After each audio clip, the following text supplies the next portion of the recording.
હાલ ભયંકર મંદી આવશે એવા ખૂબ જ દુઃખદ સમાચાર સામે આવી રહ્યા છે। ઇતિહાસ સાક્ષી છે, જ્યારે અમેરિકામાં મંદી આવે છે ત્યારે દુનિયાના અડધા દેશો ડૂબી જાય છે।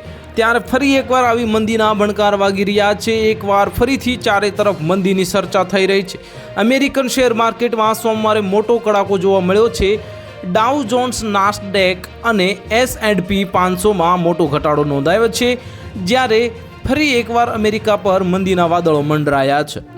જો આવું થશે તો ભારત પર તેની મોટી અસર જોવા મળશે। અમેરિકન બજારોમાં આવેલા ભૂકંપની અસર આજે મંગળવારે એશિયન બજારો પર પણ જોવા મળી રહી છે અને 24 ઓક્ટોબર 1929ના રોજ અમેરિકાના રોકાણકારોએ અચાનક ઝડપથી શેર વેચવાનું શરૂ કર્યું છે। સાંજ સુધીમાં રેકોર્ડ 1.29 કરોડ શેર ખરીદાયા અથવા તો વેચાયા। તે દિવસ બ્લેક ગુરુવાર તરીકે જાણીતો બન્યો। આ ભયંકર મંદીએ પ્રથમ વિશ્વયુદ્ધમાંથી કોઈક રીતે બહાર આવી રહેલી દુનિયાના બીજા વિશ્વયુદ્ધ તરફ ધકેલી દીધી।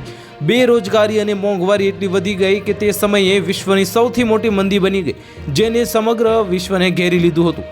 હવે ફરી એકવાર આવી જ મંદીના ભણકારા સંભળાઈ રહ્યા છે, જ્યારે તાજેતરમાં અમેરિકાના બજારોમાં ઉથલપાથલ મચી ગઈ હતી, જે ભારત અને ચીન સહિત વિશ્વભર પર જે ટેરિફ લાદવાનો ઈરાદો ધરાવતો હતો। રોકાણકારોના કરોડો રૂપિયા એક જ ઝટકામાં ખોવાઈ ગયા છે। આને બ્લેક મંડે કહેવામાં આવ્યો છે। અને શું આ મંદીની નિશાની છે? તો અમેરિકન બજારોમાં મોટા ઘટાડા પછી આ પ્રશ્ન વધુ ઘેરો બનાવવા લાગ્યો છે।